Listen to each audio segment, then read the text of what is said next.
एक कहावत है, नाच ना आगे जाने आंगन टेढ़ा, यानी खुद काम नहीं आता है और अहंकार में बहाने बनाना।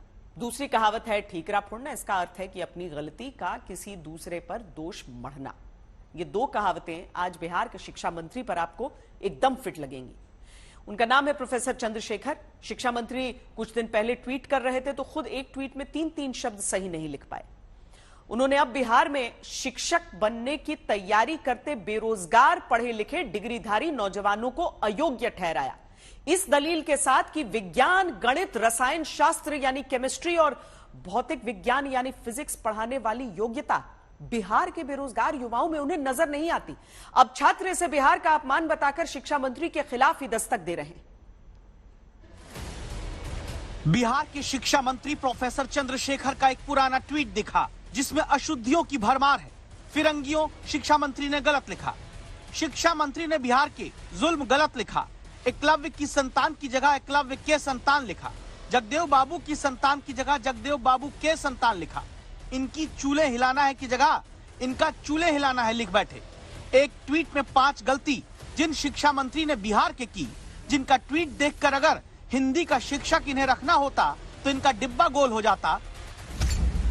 ऐसे बिहार के शिक्षा मंत्री प्रोफेसर चंद्रशेखर अब अपने ही राज्य में नौकरी मांगने पर लाठी खाने वाले बेरोजगार युवाओं को कई विषय में शिक्षक बनाने से पहले ही योग्य नहीं समझते।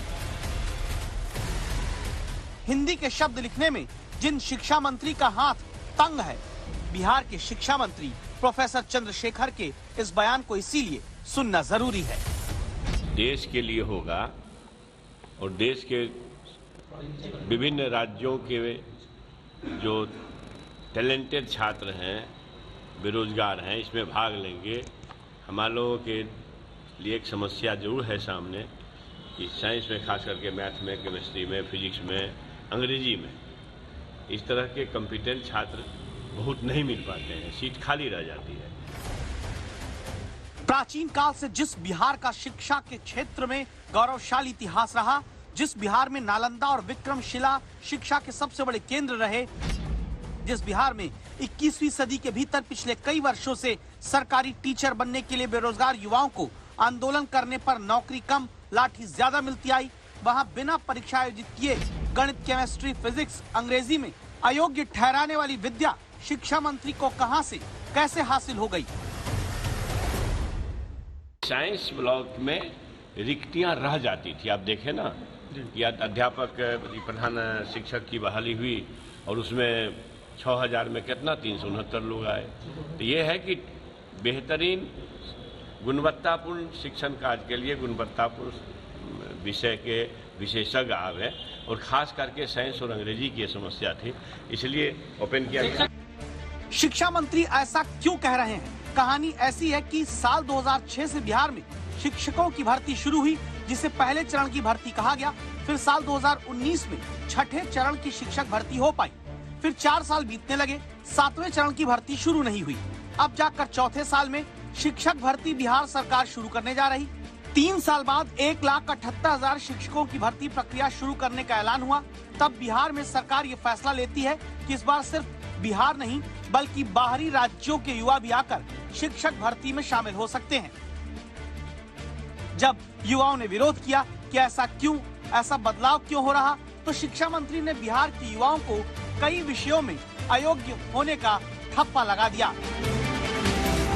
एक समस्या जरूर है सामने कि साइंस में, खास करके मैथ में, केमिस्ट्री में, फिजिक्स में, अंग्रेजी में इस तरह के कॉम्पिटेंट छात्र बहुत नहीं मिल पाते हैं, सीट खाली रह जाती है। हाँ, ये बात सच है कि annual status of education report 2022 के मुताबिक बिहार में 70% बच्चों को स्कूल के अलावा ट्यूशन के भरोसे शिक्षा हासिल करनी पड़ती है। ये बात सच है कि बिहार में 8वीं के लगभग सरकारी स्कूल के 30% बच्चे हैं जो कक्षा 2 के स्तर की हिंदी या अंग्रेजी की किताब नहीं पढ़ सकते। ये सच है कि 5वीं की क्लास के महज 30% बच्चे ऐसे हैं जो बिहार में गणित में भाग यानी सब्सट्रैक्शन के सवाल हल कर पा रहे हैं, जबकि कक्षा 8 के 58% बच्चे ही भाग का सवाल हल कर पाते हैं। क्या इसके लिए बिहार में 17 साल से सरकार चला रहे मुख्यमंत्री और अब बेरोजगार युवाओं को बिहार में अयोग्य साबित करते शिक्षा मंत्री जिम्मेदार नहीं है। कैसे ये जिम्मेदार हैं, ये भी सुन लीजिए। बिहार में 7,28,937 टीचर होने चाहिए, जबकि सिर्फ 4,13,159 टीचर ही स्कूलों में बिहार के पढ़ा रहे हैं। यानी बिहार में खुद 3,15,778 शिक्षकों के पद खाली पड़े हैं। बावजूद इसके सारे खाली पदों को भरने की जगह अभी आधे ही यानी 1,78,000 शिक्षकों की भर्ती 3 साल बाद जाकर सरकार निकाल पाती है। ये वही बिहार है जहाँ को महात्मा बुद्ध को ज्ञान मिला था। ये वही बिहार है जहाँ महावीर की धरती है। ये वही बिहार है जहाँ माता जानकी का जन्म हुआ था। ये वही बिहार है जहाँ वशिष्ठ नारायण सिंह जैसे लोग पैदा हुए थे। ये वही बिहार है जहाँ के जेपी थे। ये वही बिहार है जहाँ के कर्पूरी ठाकुर हुआ करते थे। ये वही बिहार है जहाँ का आर्यभट्ट था। ये वही बिहार है जहाँ का शेरशाह सूरी ने मुगलिया सल्तनत को खदेड़ दिया था। ये वही बिहार है जहाँ हर साल हजारों IAS IPS पैदा होते हैं। ये वही बिहार है जहाँ की मिट्टी में एक जिद है कि अपने लक्ष्य को पाने के लिए वो किसी हद तक जा सकती है। बिहार की बेरोजगार लाठी भी खाएं और अपमान भी अयोग्य ठहराए जाने का सहें तो जरूरी है दस्तक दी जाए।